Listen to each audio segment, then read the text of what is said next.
Alhamdulillah wa kafa wa salamun ala ibadihi alladhina istafa. Amma ba'du fa'udhu billahi minasy syaithanir rajim.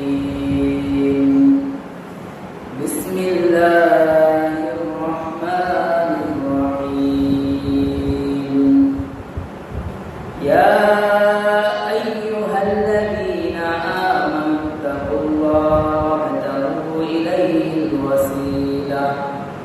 وجاهدوا في سبيله لعلكم تفلحون.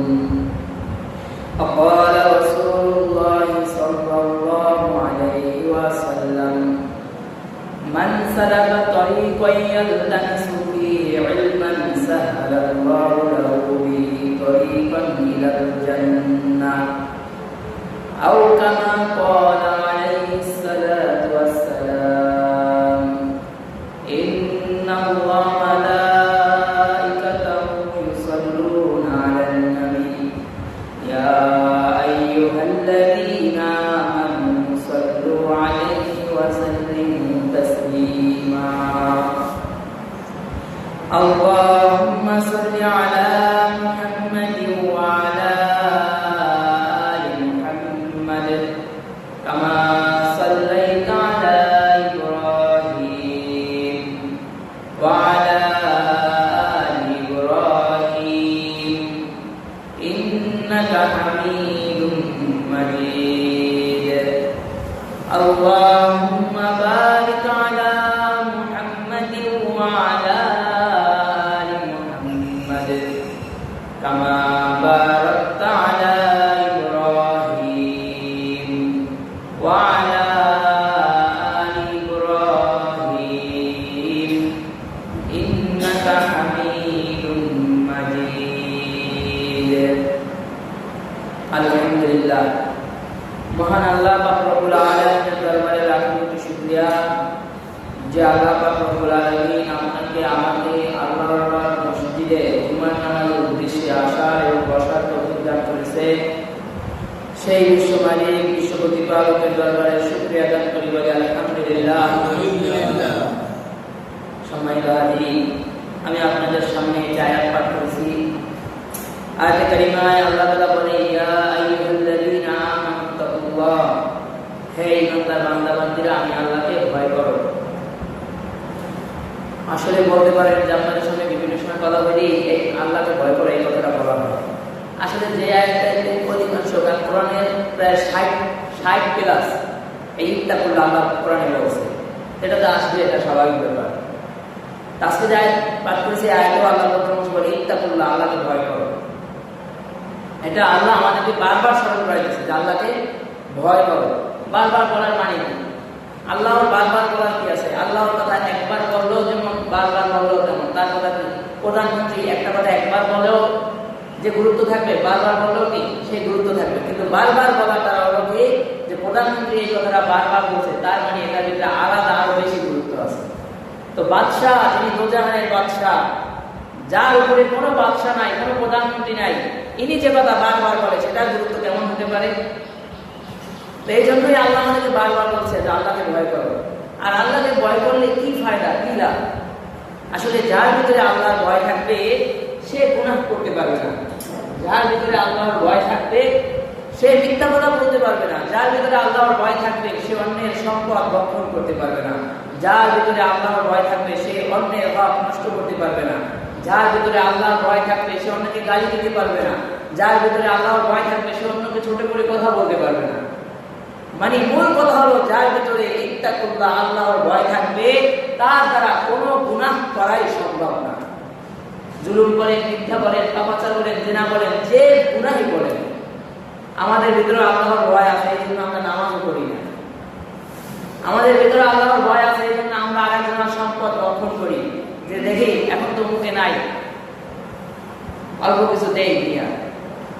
আমাদের ভিতরে আল্লাহর ভয় আছে, এই ভয় আছে। যদি বলে নামাজ পড়ে না, তাহলে নামাজ পড়ে নিয়ে ইমান তো ঠিক আছে। আরে ইমান যদি পরিপূর্ণ ঠিক থাকতো, তাহলে কি নামাজ ছাড়তে পারতো? তাহলে কি গুনাহ করতে পারতো?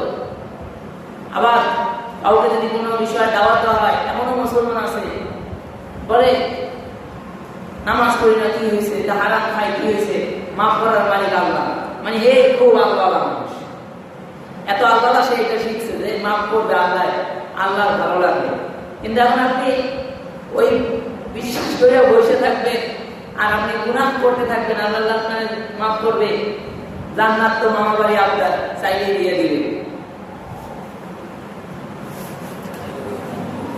মা বাবার পৈতৃক সম্পদ তো দিয়ে দিবে আল্লাহ চাইলে, যে না ওইটা তুমি পাওয়া, তোমার জন্যই তো বানাইছি, এই বলবে আল্লাহ? হ্যাঁ, কারণ বলা হয় কোন গুনাহগার জাহান্নামে হয়ে গেছে, এটা তো আল্লাহ রহমত করবে। আমরা আমাদের আমল দিয়ে কি আর জান্নাতে যেতে পারবো? কারণ এক লোক ইবাদত করছে, আল্লাহ বলে তুমি জান্নাতে যাবা কি কারণে? বলছে আমি আমার ইবাদত করছি, আল্লাহ বলে তোমার ইবাদত তোমাকে ফেরত দিলাম, যাও। আল্লাহ যাকে রহম করবে কাকে? যার যদি ইবাদত থাকবে তাকেই তো রহমত করবে, রহম করবে, দয়া করবে। হ্যাঁ, গুনাহগারদেরও রহম করবে। এখন আপনি ওই সারাদিন গুনাহ করবেন, নামাজ করবেন না, আল্লাহ ডাকবেন না, তাই যদি আপনার উপর রহম করবে? এক লোক বলে যে যাও তোমার আমল তোমার দিয়ে দিয়েছে, এবার তুমি জান্নাতে যাও দেখি। বলে না, আল্লাহ যাকে রহমত করবে আশা রাখতে হবে যে আমল করছে, এই আমলের ওসিলায় আল্লাহ আমাদেরকে জান্নাত দিবে, এটা আশা রাখতে হবে, তাহলে না জান্নাত দিবে। তাই জাহান্নাম মজিদ হয়ে গেছে, জাহান্নামে যাইতেছে, বারবার আল্লাহর দিকে তাকাইতেছে, পিছে আল্লাহ দেখতেছে, মানে হাসরের ময়দানে। তো আল্লাহ বলবে হে বান্দা, জাহান্নামে যাইতেছে, আবার বারবার আমার দিকে তাকাও কেন? তখন বান্দা বলবে যে আল্লাহ শুনছি আপনি অনেক দয়ালু, আপনি অনেক মায়া করবেন, রহমত করবেন, সেই জন্য পিছে বারবার তাকাই, দেখি আপনি মাফ করেন কিনা। তখন আল্লাহ বলবে বান্দা, যেহেতু এই বিশ্বাস করে আমার দিকে তাকাইছই, তাহলে যাও জান্নাত দিয়ে দিলাম। কিন্তু সেটা তো তখন বিশ্বাসের কারণে। তবে সেই বিশ্বাস করিয়া যে এখন বসে থাকবেন যে আল্লাহ জান্নাত দিয়ে দিবে, আপনার মনে আল্লাহ চিনে না, আল্লাহ বলবে তুমি সব বুঝছো, সময় বুঝছো, তুমি আমি মাফ করবো এটাও বুঝছো, আর এটা হচ্ছে তুমি বসে রয়েছে, তোমার সময় ছিল, তুমি মানে কোনো কারণ ছাড়া আমার ইবাদত করো নাই, অবহেলায় কাটাই দিছো, তুমি জাহান্নামে যাও। হুজুরে বলে কেন? হুজুরের বাদ কি দরকার? আমার কেউ তো এই কথাও বলে যে হুজুরের এত বলার কি দরকার? হুজুররা বলে কেন? হুজুররা বলে নিজে বাঁচার জন্য বলে। কারণ একটা জামানা একজন বুজুর্গ ছিল, আল্লাহ বলে জিবরাইল ওই মহল্লার ওই এলাকার সবাইকে শুদ্ধ তাই উল্টে দাও। এই কথা বলার পরে জিবরাইল আলাইহিস সালাম এলাকায় গেছে, তাই দেখে একজন আল্লাহর বান্দা ইবাদত করতেছে। এখন জিবরাইল আলাইহিস সালাম বলে এ মাত্র ইবাদত করতে পড়ছে না আগে ইবাদত করে? আল্লাহ তো বলছে উল্টাই দিতে, তাই ইবাদতকারী থাকলে তার উল্টাই দিবে না। এই যে জমিন টিকে আছে নেককারদের কারণে টিকে আছে, আর নয়তো গজব এসে ধ্বংস হয়ে যেত। তো জিবরাইল আলাইহিস সালাম চিন্তা করে নেককার বান্দা আছে ইবাদত করতেছে, এর মধ্যে ধ্বংস করবো, দেখি তো ডান কাদের ফেরেশতার কাছে গিয়ে। এখন ডান কাদের ফেরেশতার কাছে গিয়ে দেখে আমলের লিস্ট আর লিস্ট, কারণ ডান কাদের তো যেটা ভালো হয় সেটা কি করে লেখে। এখন ডান কাদের ফেরেশতা খালি দেখে যে আমল ভরা লিস্ট, এর গুনাহ এখন কোনো লেখে। বাম কাদের ফেরেশতার কাছে গেছে তো দেখি কোনো গুনাহ আছে কিনা, এই জন্য আল্লাহ উল্টাই দিতে বলছে কিনা। বাম কাদের ফেরেশতার কাছে গিয়ে দেখে পৃষ্ঠা সাদা, এখন কোনো লেখাই শুরু করতে পারে না, মানে এই গুনাহই করে না, এটা দেখবে কি? সুবহানাল্লাহ। তো এখন ফেরেশতা জিবরাইল চিন্তা করে গেল এমন একজন বান্দা যার ডান কাদের ফেরেশতা আমলের লিস্ট ভরা, ফাইল ভরা, কিন্তু বাম কাদের লেখাই শুরু হয় নাই, এই বান্দারে উল্টাই দিব। বলে আল্লাহ আপনার এই বান্দারে রাইখে উল্টানো না এই বান্দারে শুদ্ধ উল্টানো? তাহলে আগে উল্টাবে। বলে কেন আগে উল্টাবে? বলে ওই একা একা ইবাদত করেছে কিন্তু অন্যকে বলে নাই। মাঝে মাঝে এলাকার মুরব্বীরা, তাবলীগের জামাতের লোকরা, ইসলামপন্থী লোকরা, জামাত ইসলাম, চরমোনাই ইসলামপন্থী যে দলগুলো আছে, হেফাজত ইসলাম, খেলাফত মজলিস, এই ইসলামপন্থী দলগুলার কি কারণ? এদের ঠেকা পড়ছে কিন্তু আপনাদেরকে দাওয়াত দেওয়ার জন্য। তাবলীগের লোকদের কি ঠেকা পড়ছে যে নিজেদের বাসা বাড়ি ছাইটা তারপরে 41 দিন চিল্লা লাগায় আপনাদেরকে দাওয়াত দেওয়ার এত ঠেক পড়ছে কিতে? বলে এদের ঠিক করছে এই জায়গায়, কারণ এরা যদি আপনাদেরকে দাওয়াত না দেয়, এই ইসলামী দলগুলা এরা যদি আপনাকে দাওয়াত না দেয়, তাহলে তো এদেরকে শুদ্ধাই উল্টে দেওয়া হবে। এই জন্য এরা এদের কাজ করে যাইতেছে, বাকি মানে আর না মানে এটা লাভ না। এই জন্য হুজুররা বলে, এই জন্য ওলামায়ে কিরাম দাওয়াত দেয়। এজন্য দেখবেন দাওয়াতে তাবলীগের লোক দেখলে ওলামা দৌড়ায়, উল্টা দৌড়ায়, বা কোনো দলের লোকজন আজকে একটা প্রোগ্রাম করে নামছে আজকে দাওয়াত দিব, দেখবেন এদেরকে দেখলে উল্টা দৌড়ায়, যাইছে আজকে দাওয়াত দিবে, আজকে মসজিদে যাওয়া ছাড়া উপায় নেই, বলা। এই হলো অবস্থা। তো ইত্তাকুল্লাহ, আল্লাহকে ভয় করো, এর মানে হলো আল্লাহর ভয় যার ভিতরে পরিপূর্ণ ঢুকবে সে গুনাহ করতে পারবে না। আল্লাহর ভয় যার ভিতর থাকবে সে মিথ্যা বলবে না। আল্লাহর ভয় থাকলে নামাজ ছাড়তে পারে না। আল্লাহর ভয় থাকলে আযান শোনার সাথে সাথে অবশ্যই মসজিদে আসবে। নামাজের কি গুরুত্ব জানেন? বাদশাহ ওমরের জামানায় সাহাবীদের আমলে মহিলারা মসজিদে গিয়ে নামাজ পড়তো। এক মহিলা মসজিদে গিয়ে নামাজ পড়তো, এক বগাটে ছেলে নজর পড়ে গেছে মেয়েটার উপরে, যে খুব সুন্দর একটা মেয়ে নামাজ পড়তে আসে। ছেলেটার পিছনে গুরগুর গুরগুর করে নামাজ যখন বের হয়, এটা সাহাবীদের আমলে ছিল। বর্তমান যুগের ওলামায়ে কেরাম বুজুর্গরা মহিলাদেরকে মসজিদে যেতে হারাম বলেই ঘোষণা দিয়ে দিয়েছে। কারণ হলো যে জামানায় পত্রিকায়, টেলিভিশনে, খবরের কাগজে যে বোরকা পরা নারীও দর্শন হয়, বলে স্বামী সাথে এতে মেয়ে বাদ দিলাম, স্বামীর সাথে স্বামীর বেঁধে স্ত্রীকে দর্শন করছে। এই ঘটনা পাইছেন আপনারা? এটা সিলেটের ঘটনা, আরো 1-1.5 বছর আগে বা 2 বছর আগে।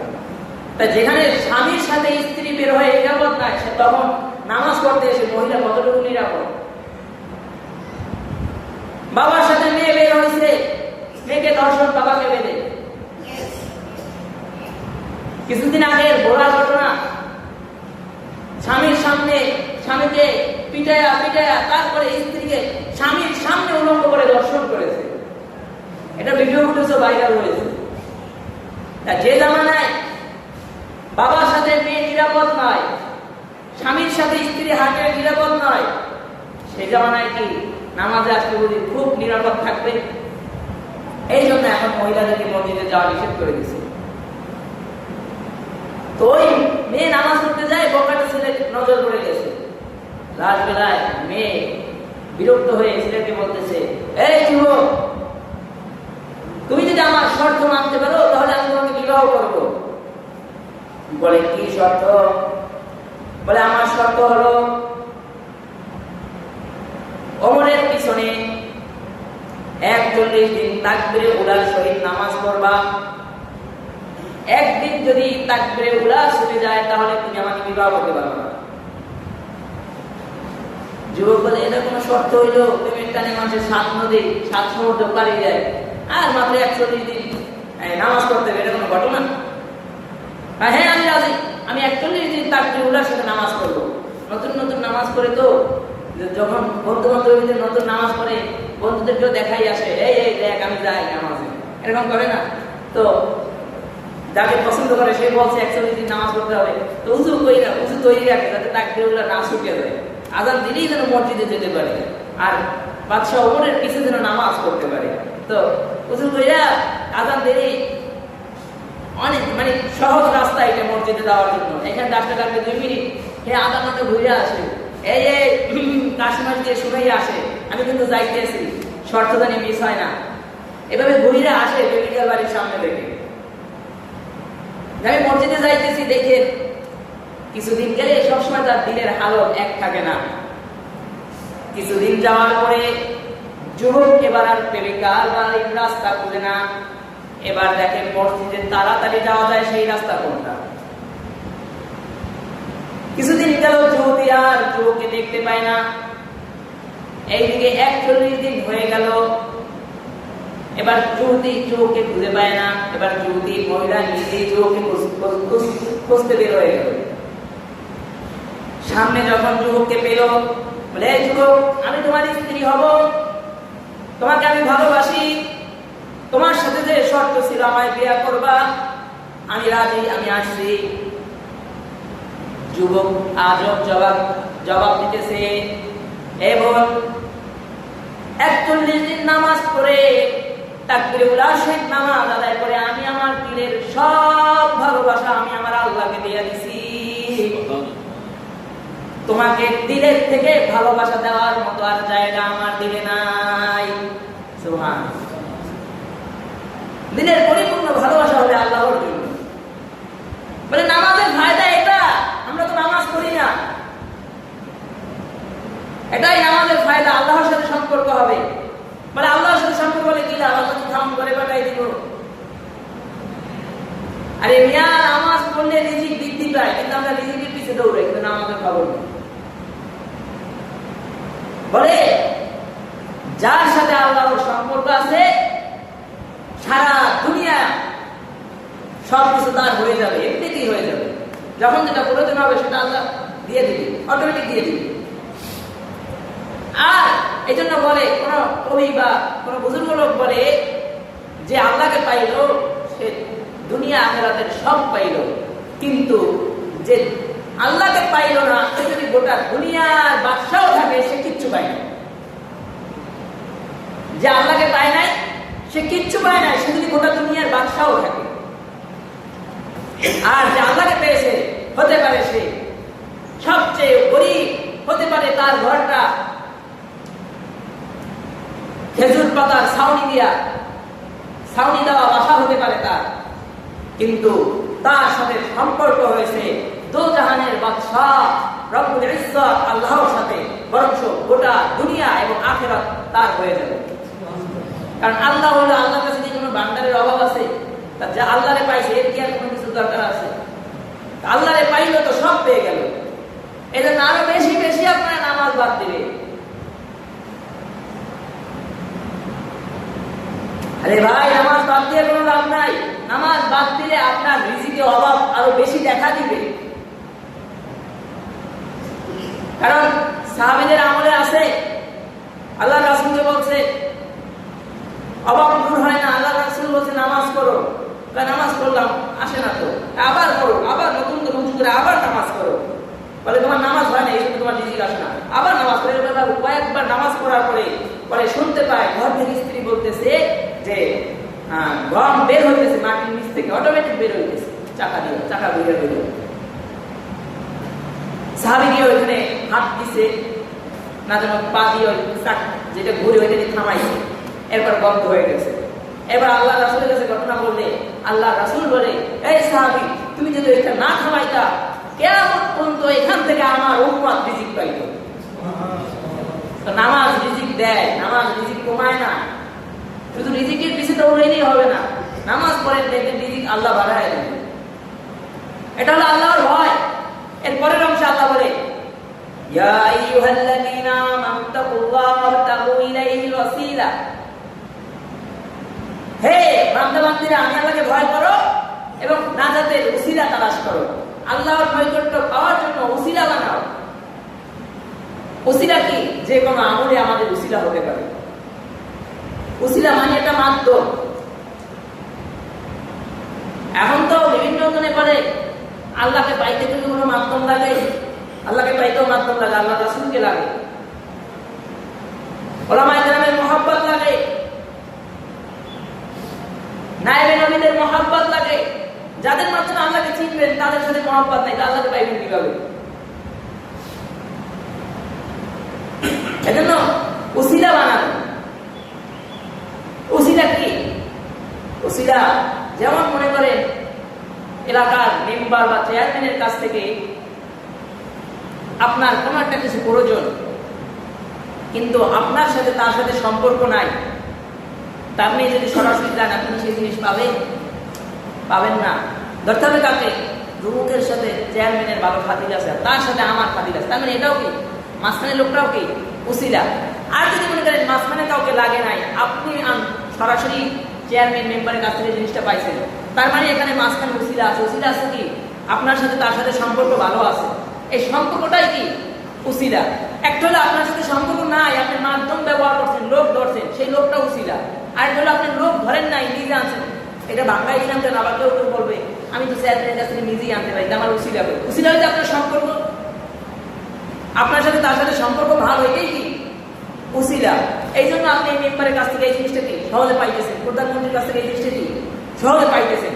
তার মানে এই আপনি নিজে পাইছেন, এটা উসিলা কি সম্পর্ক ভালো, আপনাকে চিনে, এই জন্য এইটাই উসিলা। তো আল্লাহর কাছেও বান্দার উসিলা, আল্লাহ কোরআনে বলছে ওয়াক্তাকু ইলাইহি ওয়াসিলা, উসিলা বানাও, উসিলা তালাশ করো, নাজাত পাবা বা আল্লাহর কাছাকাছি হবা, আল্লাহর প্রিয় হবা, কি উসিলা, উসিলা বানাও। উসিলাটা এরকম হতে পারে, আপনার দুই প্রতিবেশী মনে করেন মারামারি করেছে, আপনি জানেন অমুকের দোষ আছে, কিন্তু যার দোষ আছে সে আপনাকে টাকা দিয়ে দিছে, এই নেন এটা দিয়ে চা পানি খেয়ে কোর্টের বারান্দায় দাঁড়ায় বললেন আমি নির্দোষ, এরকম হয় না? কিন্তু টাকা হাতে নেয় নাই, বলেন না আমি এটা নিতে পারবো না, মিথ্যা সাক্ষী দিতে পারবো না, আমি আমার রবকে খুশি করব একমাত্র আল্লাহর জন্য। অথবা এরকম হতে পারে অন্যের সম্পদ আপনি এখন সুযোগ পেয়েছেন, এখান থেকে কিছু সম্পদ নিয়ে যেতে পারবেন, কিন্তু আপনার মনে হলো কেউ দেখুক আর না দেখুক আমার রব আমায় দেখতেছে, এখান থেকে অন্যের জিনিস ধরা যাবে না, একমাত্র আল্লাহকে ভয় করে এই কাজটা করলেন না, এটাও উসিলা।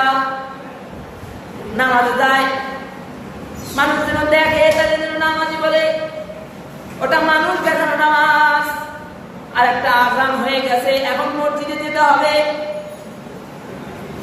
আজান হয়ে গেছে মসজিদে যেতে হবে, আল্লাহু আকবারের ধ্বনি বেজে গেছে, আর এখানে বসে থাকা যাবে না, আমার আল্লাহর ঘরে আমার আল্লাহকে আল্লাহর কুদরতি কদমে সিজদা দেওয়ার জন্য আহ্বান এসে গেছে, একমাত্র আল্লাহর জন্য নামাজ পড়বে, এটা উসিলা।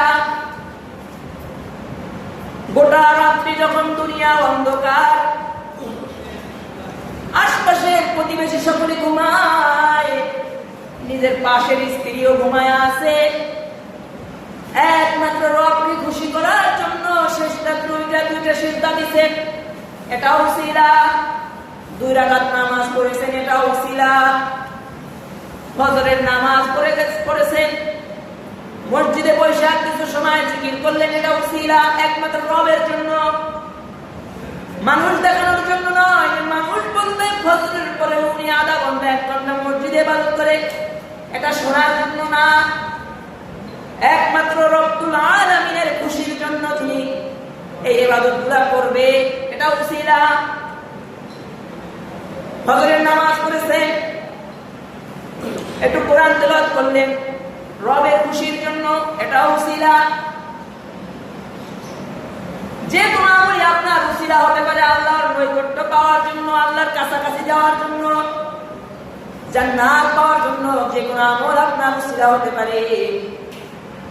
এজন্য উসিলা বানাতে হবে। আবার অনেক সময় উসিলা দিয়ে দোয়া করলে দোয়া কবুল হয়। আমাদের আমলই নাই, খালি হুজুররাই হুজাফুজি করে, হুজুর দোয়া করেন, হুজুর দোয়া করেন, আর দোয়া করার পরে ফল না পাইলে বলে হুজুরে দিয়ে দোয়া করাইছি, হুজুরের ভিতরেও নাই, আমল নাই, দোয়া হয় নাই, যে এরকমও বলে উসিলা দিয়ে দোয়া করলে দোয়া কবুল হয়। আদম আলাইহিস সালাম ভুল করছে, যেটা খাইতে নিষেধ করছে এটা খাইছে, আদম আলাইহিস সালাম হাওয়া আলাইহিস সালামকে 2 দিকে পাঠিয়ে দেওয়া হয়েছে, দোয়া করছে, আসমানের নাম দেখা যায়, মুহাম্মদ নাম দেখা যায়, নামের উসিলায় আমার দোয়া কবুল করেন। তো মুহাম্মদ নামের উসিলা দিয়ে দোয়া করলে সাথে সাথে দোয়া কবুল হয়ে গেছে, আল্লাহ আবার তাদেরকে একত্রিত করে দিছে। এজন্য উসিলা বানায়, নবীর মুহাব্বত এটা উসিলা হতে পারে। সুবহানাল্লাহ, আলহামদুলিল্লাহ, লা ইলাহা ইল্লাল্লাহ, আল্লাহু আকবার, আস্তাগফিরুল্লাহ, সাল্লাল্লাহু আলাইহি ওয়াসাল্লাম, আল্লাহ আল্লাহ, এই শব্দগুলো আপনার উসিলা হতে পারে। কাজ করছেন, হাতে জবানে সুবহানাল্লাহ সুবহানাল্লাহ জিকির করেছেন, কাজ করেছেন, হাতে জবানে ইস্তিগফারের আমল করেছেন, জবানে দুরূদের আমল করেছেন একমাত্র আল্লাহর নৈকট্যের জন্য, এগুলো ওসিলা হতে পারে। এক জামানায় 3 বন্ধু ঘুরতে বের হয়েছে, বন্ধু মাত্র ঘুরতে যায় না, 3 বন্ধু ঘুরতে বের হয়ে গেছে। ঘুরতে বের হয়ে গিয়া প্রচন্ড আকাশের ভিতর থেকে হঠাৎ করে মেঘ হয়ে বড় ধরনের ঝড় বৃষ্টি শুরু হয়ে গেছে। ঝড় বৃষ্টি আসার একটি বইলে আসে, আমি আসতে আছি, তাই তারা আপনারা বের হইতে দেখেন না, রৌদ্র, প্রচুর রৌদ্র, হঠাৎ করে বৃষ্টি হইতেছে। এভাবে হঠাৎ করে ঝড় বৃষ্টি শুরু হয়েছে। এবার 3 বন্ধু ঘুরতে বের হয়ে গেছে, আশ্রয় নেবে কোথায়? হঠাৎ করে দেখতে পাইতেছে যে একটা পাহাড়ের গুহা দেখা যাইতেছে। 3 বন্ধু বলে, চলো ওই গুহার ভিতরে আমরা আশ্রয় নেই। গুহার ভিতরে আশ্রয় নিলে কিছুক্ষণ পরে বিশাল একটা পাথর এসে গুহার মুখ আটকায়া দেয়। 3 বন্ধুর বুঝতে বাকি নাই যে এমন এক পাথর এই গুহার মুখ আটকাইছে, এটা আর আমরা সরাইতে পারবো না, নিশ্চিত আমাদের মৃত্যু হবে, এখানে কেউ দেখবেও না। এবার 3 বন্ধু বলতেছে, বন্ধুরে, আল্লাহর কাছে চাইলে তো আল্লাহ ব্যবস্থা করে দিতে পারে। বলে, হ্যাঁ অবশ্যই এটা হতে পারে। বলে, তাহলে আমরা আমাদের জিন্দেগির যে আমলটা একমাত্র আল্লাহর জন্য করেছি, ওই আমলগুলোর উসিলা দিয়ে আমরা দোয়া করি। বলে, এটা একটা খুব ভালো পরামর্শ হয়েছে। এবার তাহলে দোয়া শুরু করা যাক। প্রথম বন্ধু দোয়া করতেছে, আল্লাহ, অনেক দূরে কাজ করতে চলে গেছিলাম, ঘরে বৃদ্ধ মা বাবা ছিল, ঘরে বৃদ্ধ মা বাবা ছিল, আমার ফিরতে দেরি হয়ে গেছে, রাত হয়ে গেছে। এই দিক দিয়া বৃদ্ধ মা বাবা ঘুমায় পড়েছে। কোন কোন বর্ণনায় বলে ছোট ছোট বাচ্চা ছিল, বাচ্চারা কান্না করতেছিল যে বাবা ক্ষুধা লাগছে। আমি আমার পশুর দুধ দহন করেছি, বাচ্চারা বলছিল বাবা দুধ দাও, কিন্তু আমার একটা আমল ছিল, আমি আমার মা বাবাকে না খাওয়া কাউকে খাওয়াইতাম না। এটা করলে কিন্তু আবার জুলুম হইবে, আবার বললেন না যে হুজুরে বলছে স্ত্রীর না খাওয়াইয়া মা বাবারে খাওয়াই, এটা তো তাদের তাকওয়ার বিষয় ছিল। আবার এই জন্য স্ত্রীর না খাই রাখবেন আর মা বাবারে খাওয়াইবেন, এটাও জুলুম স্ত্রীর উপরে, এইটা মনে করেন, এইটা বলতেছি না। ওটা তার আমল ছিল যে সে তার আগে মাকে পান করাবে, এটা একমাত্র আল্লাহর সন্তুষ্টির জন্য। তো বাচ্চারা কান্না করতেছিল, আবার কেউ কেউ বলে বাচ্চাদেরকেও দেয় নাই, স্ত্রীকেও দেয় নাই, দুধের পেয়ালা হাতে নিয়ে সারা রাত দাঁড়ায় ছিল, কারণ মাকে যদি বলে মা উঠেন তার খুবই কষ্ট হবে, উঠায় নাই, দাঁড়ায় ছিল। ঘুম থেকে উঠছে, তারপরে বৃদ্ধ মা বাবাকে দুধ পান করায়া, তারপরে সন্তান এবং স্ত্রীকে দুধ পান করাইছে। এই বলে দোয়া করতেছে, আল্লাহ, সেদিন কিন্তু আমি আপনার সন্তুষ্টির জন্য এই কাজটা করেছি, আমি আমার মা বাবার মুখে আগে দুধ দিয়েছি শুধু আপনার সন্তুষ্টির জন্য। আমার আমলটা যদি একমাত্র আপনার খুশির জন্য কবুল করে থাকেন, তাহলে আজকে এই বিপদ থেকে রক্ষা করেন, পাথর সরায় দেন। হাদিস বলে দোয়াটা শেষ হইতে দেরি পাথরের মুখ অল্প একটু পরিমাণ সরে গেছে, মানে অল্প একটু খুলে গেছে, কিন্তু যে পরিমাণ খুলছে থেকে বের হতে পারবে না, বাইরের আলো দেখা গেছে। দ্বিতীয় বন্ধু দোয়া করতেছে, আল্লাহ, আমার এক চাচাতো বোন ছিল, খুব সুন্দর ছিল, মুত্তাকি পরেজগার ছিল, আমি কিন্তু তারে খুব পছন্দ করতাম, তারে বিভিন্ন সময় বিভিন্ন ভাবে অপকর্ম করার জন্য প্রস্তাব দিতাম, কিন্তু সে কোনো সময় আমার প্রস্তাবে রাজি হয় নাই। স্বাস্থ্য বোনের গলায় হাত দিয়ে ঘোরার আমল আসছে, এটা কিছু মনেই করে না। অথচ স্বাস্থ্য বোনের সাথেও পর্দার বিধান আছে। স্বাস্থ্য বোন ছিল কিন্তু খুব মুত্তাকি পরেজগার ছিল, বারবার জেনা করার জন্য প্রস্তাব দিছে, রাজি হয় নাই। এলাকায় দুর্ভিক্ষ দেখা দিছে, তিনি গিয়া বলতেছে, ভাইজান বিপদে পড়ে আসছি, আমাকে কিছু সম্পদ দেওয়া যায়? বলে তোমাকে সম্পদ দেওয়া যাবে যদি তুমি আমার মনের বাসনা পূর্ণ করো, আমার মনের আশা পূর্ণ করো। নাউজুবিল্লাহ বলে, এগুলো মনে চিন্তা আনা যাবে না। তুমি যদি আমার আশা পূর্ণ করো, আমার সাথে সময় কাটাও, আমাকে সময় দাও, তাহলে আমি তোমাকে সময় দেব। বলা হয় 120 দিনার স্বর্ণের মুদ্রা দিয়েছিল, অনেক সম্পদ দিয়েছিল। মানে যুবকটা তাকে এত মহব্বত করতে, এত ভালোবাসতো যে পাইছি, অনেকদিন বলছি, রাজি হয় নাই, ধরা দিছে যেমন কৌশলে পাইছি। এই জন্য সম্পদও কম দেয় নাই, দিছে। যুবতী মহিলাও শর্ত অনুযায়ী রুমে চলে আসছে। রুমে যুবতীকে একা পেয়ে গেছে, যুবকের মনে আনন্দ, যুবক উলঙ্গ হয়ে গেছে। এই দিক দিয়ে মহিলা বলতেছে, ভাই রে, এই পর্যন্ত অবৈধভাবে আমাকে কেউ অপবিত্র করে নাই, আল্লাহকে ভয় করো, তুমি একটু আল্লাহকে ভয় করো, আমাকে এই পর্যন্ত কেউ অপবিত্র করে নাই, আমি একটা পবিত্র নারী।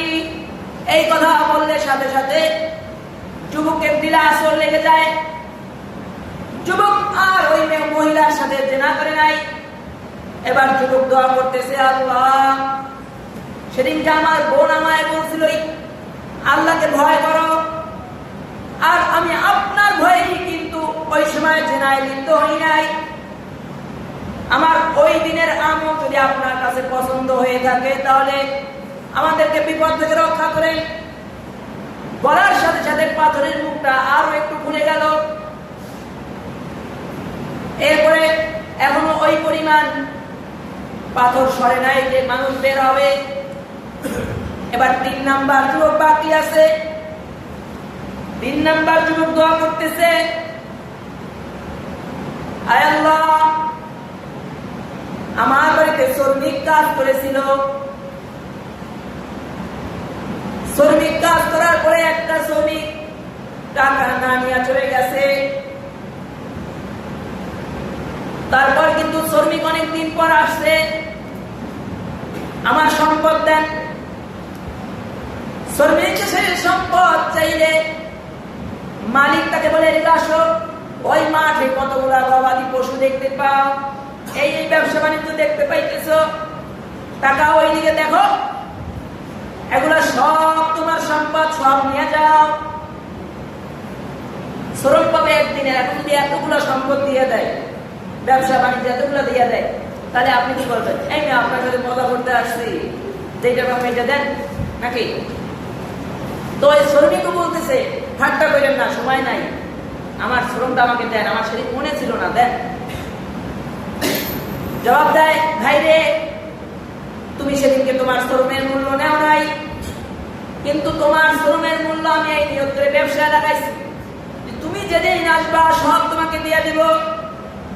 তোমার শ্রমের মূল্যের টাকা দিয়া এই ব্যবসা বাণিজ্য করে এই এই সম্পদ হয়েছে, এগুলো সব তোমার। আর যুবক সব সম্পদ নিয়ে চলে গেছে।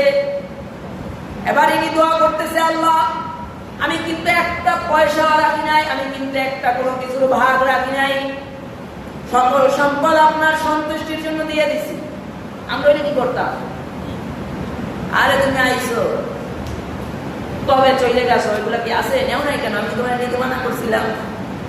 আর এই ব্যবসার টাকা কাজে লাগাইছে এবং যেইগুলো সম্পদ দিয়ে অর্জন হয়েছে সবই দিয়ে দিছে, একটাও রাখে নাই, কারণ ওগুলো তার সম্পদের। আর আমরা ভালো চলে গেছে, খুব খুশি হইতাম। এই ছিল আমল। বলে সকল সম্পদ দিয়ে দিছে, আল্লাহ সকল সম্পদ দিয়ে দিছি, একটা সম্পদও রাখি নাই আপনার খুশির জন্য। আপনি যদি ওই আমলটায় খুশি হয়ে থাকেন তাহলে আমাদের কাছে বিপদ থেকে রক্ষা করে। বলা হয় দোয়াটা শেষ হওয়ার সাথে সাথে পাথরের পুরা পাথরটাই সরে যায়, গুহার মুখ খুলে যায়, যুবকরা সেখান থেকে রক্ষা পায়। সুবহানাল্লাহ বলে। এগুলা কি উসিলা দিয়ে দোয়া করছে। এই যে উসিলা, এই উসিলা বানাতে হয় বিভিন্ন সময় বিভিন্ন বিপদে পড়া, তারপরে এইভাবে দোয়া করতে হয়, আল্লাহ আমার ওই আমলটা ওদিকের আমল কিন্তু আপনার জন্য করেছিলাম, আমি কিন্তু আপনার সন্তুষ্টির জন্যই নামাজ পড়েছিলাম, আমি কিন্তু আপনার সন্তুষ্টির জন্যই রোজা রেখেছিলাম, আমি কিন্তু আপনার সন্তুষ্টির জন্যই অমুক জায়গায় সত্য সাক্ষী দিয়েছিলাম, আমি কিন্তু আপনার সন্তুষ্টির জন্য সেদিনকে অমুকের সম্পদ রক্ষণ করার সুযোগ পেয়েও করি নাই, আপনি আমার দোয়াগুলো কবুল করেন। কিন্তু আমাদের সেরকম আমল নাই। যদি জিজ্ঞাসা করা হয় তাহলে মানে কারো ভিতরে কনফিডেন্স নাই যে কি আমল দিয়ে আল্লাহর কাছে দোয়া করো। এই অবস্থা আমাদের হালত। আল্লাহ বলছে আয়াতে ইত্তাকুল্লাহ, আল্লাহকে ভয় করো, এবং পরের অংশে বলছে ওয়াবতাগু ইলাইহিল ওয়াসিলা, নাজাতের জন্য উসিলা তালাশ করো, উসিলা বানাও। এটা নিজের প্রত্যেকটা আমল দিয়ে উসিলা বানাতে পারে, কিন্তু আমলটা হতে হবে কার জন্য? আল্লাহর জন্য। আমলটা যদি করে টিভিকে খুশি করার জন্য তো আল্লাহর কাছে কি বেনিফিট পাবে? আমলটা যদি খুশি করেন আশপাশের প্রতিবেশীকে দেখানোর জন্য তাহলে কি সেটার ফল আল্লাহ দিবে? এজন্য সব ফল মুসলমানের প্রত্যেকটা কাজই হবে ইবাদত। মুসলমান বাথরুমে যাবে সেটাও ইবাদত, মুসলমানের সকল কাজের ভিতরে ইবাদত।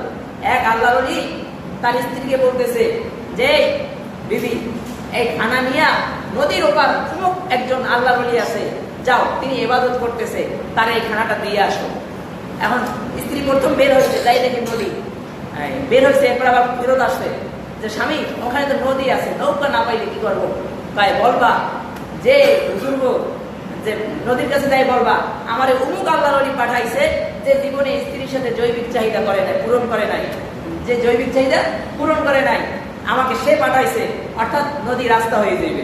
এখন চলে গেছে, কিছু বলে নাই, কিন্তু তার সঙ্গে বলতেছে সন্তান এতগুলো সন্তান, আর এই নিয়ে কইতেছে জৈবিক চাহিদা পূরণ করে না, এটা কোনো কথা হইলো? এখন নদীর কাছে তার জায়গায় কি কয়, নৌকা পায় না, তো এখন নদীর কাছে বলতেছে আমার অমুক আল্লাহর ওলি পাঠাইছে, তো নদীর থেকে রাস্তা হয়ে গেছে, চলে গেছে, যাই দেখে একজন ইবাদত করতেছে, বলে এই যে আপনার খানা আসছে, সে পর্দা দাঁড়ায় দিছে, আল্লাহর ওলি খানা খায়া বলে বাটি নিয়ে যান। এবার জিজ্ঞাসা করতেছে আসার সময় তো নদী পারানের তাবিজ নিয়ে আসছি, এখন যাওয়ার তাবিজ কি? ভাই যাওয়ার সময় বলবা, খানা কিন্তু অনেকগুলো খাইছে, ভাই যাওয়ার সময় বলবেন যে আমাকে অমুক আল্লাহর ওলি পাঠাইছে যে জীবনে খানা খায় না, এইমাত্র খানা খায় বাটি দিতেছে, খানা খায় না। এখন নদীর কাছে যাই বলে আমার অমুক আল্লাহর ওলি পাঠাইছে যে জীবনে খানা খায় নাই, নদী থেকে রাস্তায় যাই গেছে। আর স্বামী একটা গন্ড, চলেও গন্ডগোল লাগে, স্ত্রীর গালিতে এরকমই হইবে। এখন যাইয়া স্বামীরে ধরতেছে, এই তুমি একটা গন্ড পাঠাইছো গন্ডর কাছে, তোমার এই এতগুলা সন্তান, আর তুমি নাকি জৈবিক চাহিদা পূরণ করো নাই, আবার ওই বেটার এতগুলা খানা খাওয়াই আসলাম, আর এ নাকি জীবনে খানা খাইছে না, এর মানে কি এখন অর্থ আছে? তো এবার স্বামী বলতেছে বিবি তোমার সাথে যে জৈবিক চাহিদা পূরণ করছে, যে সন্তানগুলোর কথা তুমি বললা, ওটা তো তোমার হক আদায়ের জন্য, ইবাদতের জন্য আমি এই জৈবিক চাহিদা পূরণ করেছি, আমি নিজের খায়েশাতের জন্য জৈবিক চাহিদা পূরণ করি নাই, অর্থাৎ আমি সেইটা বলছি। বলে তাহলে ঠিক আছে, আপনারটা পাইলাম, আপনি ইবাদতের জন্য করছেন, তাহলে আল্লাহর ওলি যে এতগুলা খাইলো, এ বললো যে জীবনে খানা খায় নাই, বলে সে জীবনে নিজের ক্ষুধা নিবারণের জন্য খানা খায় নাই, বরঞ্চ খানা খেয়েছে ইবাদত বন্দেগী যেন বেশি বেশি করতে পারে, সেই জন্য খানা খাইছে, সেই জন্য সে ওই কথা বলছে। অর্থাৎ এখান থেকে বোঝা যায় যে মুসলমানের প্রত্যেকটা ইবাদত, খানা খাওয়া যা বলেন, পানি খাওয়া, প্রত্যেকটা ইবাদতই হবে আল্লাহর নৈকট্য হাসিলের জন্য, ইবাদতের জন্য। মুসলমানের কাজ পরিশ্রম যেগুলা কাজ বাজ করে, কৃষি খামার যা আছে, যা করবে প্রত্যেকটা জায়গায় হবে ইবাদতের জন্য, যেগুলা দিয়ে আমি আমার ইবাদতের জন্য শক্তি পাই। অর্থাৎ বোঝা যায় মুসলমানের প্রত্যেকটা কাজই হলো ইবাদত, যদি সেই নিয়ত করে মুসলমান করতে পারে। আল্লাহ তাআলা আমাদেরকে বেশি বেশি আমল করার তৌফিক দান করুন এবং বেশি বেশি উসিলা বানানোর তৌফিক দান করুন। আমি আয়াতটা পাঠ করেছি, আয়াতের দুইটা অংশ আমি আপনাদের সামনে পেশ করেছি, একটা আল্লাহর ভয় এবং বেশি বেশি নাজাতের উসিলা। আর সামনের অংশে বলে ওয়াজাহিদু ফি সাবিলি লাআল্লাকুম তুফলিহুন, তোমরা আল্লাহর রাস্তায় জিহাদ করো যেন তোমরা সফল কাম হতে পারো। এই আলোচনা আল্লাহ যদি হায়াতে বাঁচায় রাখে সামনের সপ্তাহে হবে ইনশাআল্লাহ। যেটুকু আলোচনা হয়েছে আল্লাহ তাআলা আমাদেরকে আমল করার তৌফিক দান করুন, বলুন আমিন। আখির দাওয়ানা আলহামদুলিল্লাহি রাব্বিল আলামিন।